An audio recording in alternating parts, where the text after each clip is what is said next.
students, welcome to Pharmacy Notes by US. Today we discuss suppositories part 4. And we discuss method of preparation यानी कि जो suppositories हैं वो किस किस मेथड से प्रिपेयर की जाती हैं। यहाँ पे अपन 4 मेथड्स के बारे में डिस्कस करेंगे। Hand rolling, machine moulding, fusion method and cold compression. सबसे पहले अपन बात करते हैं हैंड रोलिंग मशीन की, यानी कि हैंड रोलिंग से किस तरीके से जो सपोसिटरीज हैं जो प्रिपेयर की जाती हैं। एंशिएंट टाइम में यानी कि सबसे पहले जब मशीन्स नहीं थी या फिर कोई प्रोसेस का अपने को नहीं पता था, तब जो सपोसिटरीज है वो हाथ से बनाई जाती थी, जिसमें उन्हें हाथ से एक पर्टिकुलर शेप दिया जाता था और फिर उन्हें काट लिया जाता था। This is oldest and simplest method, base is rolled and then desired shape given with hand. यानी कि सबसे पुराना एंड सिंपल मेथड है। इसमें जो बेस है, सपोज बेस, उसे रोल किया जाता था हाथ से, एक पर्टिकुलर शेप दे दिया जाता था और फिर उन्हें कट कर लिया जाता था। फिर है machine moulding. The lubrication required for easy removal like liquid paraffin, यानी कि इस तरीके की कुछ फिक्स मशीन्स आती हैं जिसके अंदर आपने सपोज बेस है जो फिल कर दिया, किनारों पे आपको लिब्रिकेट लगाना पड़ेगा ताकि जो सपोज बेस है वो आसानी से रिमूव हो सके। फिर जैसे ही आप पिस्टन से थोड़ा प्रेशर देंगे और नीचे से कट करते हुए चलेंगे तो जो सपोज शेप है वो आती रहेगी। फिर बात करते हैं अपन फ्यूजन या फिर हॉट प्रोसेस मेथड की। जैसे कि जो जिलेटिन है या दूसरी तरीके के सिस्टम है जिनको मेल्ट करके अपने को फॉर्म करना पड़ता है सिस्टम के अंदर, उनके लिए फ्यूजन या फिर हॉट प्रोसेस मेथड यूज की जाती है। दे यूज फॉर डिस्पेंसिंग पर्पज, यानी कि बेसिकली ये डिस्पेंसिंग पर्पज के लिए यूज की जा रही है, यानी कि किसी को देनी है ट्रीटमेंट के हिसाब से। In this the base is melted, the medicament is incorporated in it and filled in lubricated moulds. यानी कि बेसिकली इसका जो तरीका रहता है वो बनाने का वो ये रहता है कि जो बेस है, सपोज आप ग्लिसरोजिलेटिन बेस यूज कर रहे हैं तो उससे आप पहले सोक करेंगे, फिर उसे मेल्ट करेंगे। मेल्ट करने के बाद जो भी मेडिकामेंट है, ड्रग है, वो उसके अंदर ऐड की। ऐड करने के बाद जो भी आपकी जो सपोजिस मोल्ड है, इस तरीके की मोल्ड्स होती हैं, उन्हें आपको लुब्रिकेट करना पड़ता है यूजिंग लिक्विड पैराफिन या फिर किसी और लुब्रिकेशन से। और वो सपोजिस जो लिक्विड है बिफोर कूलिंग आप इसके अंदर इंसर्ट कर देते हैं। फिर सपोज इस मोड को ठंडा किया जाता है और जो शेप है, क्योंकि टेम्परेचर कम हो गया है तो जो जिलेटिन है या फिर जो बेस है वो कूल होने पे सॉलिडिफाई हो जाएगा और सिस्टम है जो शेप के रूप में बाहर की तरफ आ जाएंगी। In this lubrication is use to prevent adhering, यानी कि लुब्रिकेशन किया जाता है ताकि जो सिस्टम है या जो बेस है वो सिस्टम में चिपके ना।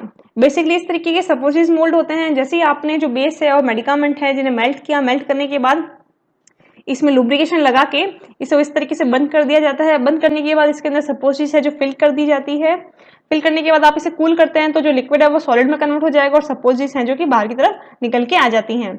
बेसिकली जो बेस है उसके अकॉर्डिंग अपने को लुब्रिकेशन यूज करना पड़ता है। जैसे कि अगर आप कोका बटर यूज कर रहे हैं तो लुब्रिकेशन आप सॉफ्ट सोप, ग्लिसरीन या फिर एल्कोहल यूज कर सकते हैं। ग्लिसरोजिलेटिन बेस यूज कर रहे हैं तो आपको लिक्विड पैराफिन या फिर arachis oil type of lubricant use करने चाहिए। और अगर सिंथेटिक बेस या फिर मैक्रोजेल्स यूज कर रहे हैं तो क्योंकि दे आर मॉडिफाइड तो उसके अंदर अपने को कोई भी लुब्रिकेशन की रिक्वायरमेंट नहीं होती, यानी कि यहाँ पे स्टिकी जो प्रॉब्लम है वो सिंथेटिक बेसिस के साथ देखने को नहीं मिलती। फिर बात करते हैं cold compression method. Cold compression यानी कि विदाउट हीटिंग प्रोसेस या विदाउट ट्राइचुरेशन प्रोसेस सीधी की सीधी है जो कि सपोस्टीज या फिर एक पर्टिकुलर डिजायर शेप देना। बेसिकली जो कोल्ड कंप्रेशन मेथड है वो इसलिए फॉलो किया जाता है क्योंकि जो ड्रग्स है वो थर्मोलेबाइल है, यानी कि हीट करने पे खराब हो रही है, या फिर इनसॉल्युबल ड्रग्स हैं। इनसॉल्युबल होगी तो क्या होगा, जैसे ही आपने उसको मोल्ड में फिल किया तो ड्रग है जो नीचे की तरफ इकट्ठी हो जाएगी। तो बेसिकली कोल्ड कंप्रेशन मेथड उन सिस्टम के लिए यूज किया जाता है। इस तरीके की मशीन रहती है इसके अंदर। In this cocoa butter grated mixed with ingredient, यानी कि सपोज आप जो सॉफ्ट बेस जो बेस है सपोज वो कोका बटर ले रहे हैं तो उसे आप पहले ग्रेट करेंगे, जो भी बाकी इंग्रेडिएंट्स आपको ऐड करने हैं उनके साथ। फिर compression of prepared mass done using compression machine, यानी कि जो भी आपने मास प्रिपेयर किया है उसे आप इस मशीन में फिट कर देंगे और फिर आप कंप्रेस करेंगे। Pressure is applied from one end to release the mass from the other end, यानी कि पर्टिकुलर प्रेशर रिलीज किया जाएगा पिस्टन से। पिस्टन से जैसे आप प्रेशर रिलीज करेंगे तो सामने की तरफ प्रेशर जो है वो लगेगा और जो सिस्टम है वो दूसरी तरफ से बाहर की तरफ आना शुरू हो जाएगा। Suppository is ejected by further pressure after removing stop plate, यानी कि जो आपने प्रेशर लगाने के बाद एक पर्टिकुलर डिजायर शेप जो सपोज ने फिल किया है, जैसे आप वापस प्रेशर लगाएंगे जो सपोज है वो बाहर की तरफ निकल के आ जाएंगी। बेसिकली अगर अपन इनको नाम से डिनोट करके बताएं तो इसके अंदर ये रहता है कि जो compression of prepared mass is done on hand of power operated compression machine, इस कंप्रेशन मशीन के थ्रू रहता है। In this prepared mass is placed in cylinder C, यानी कि जो सी सिलेंडर है इसके अंदर जो प्रिपेयर्ड मास है वो आप फिल कर लेते हैं।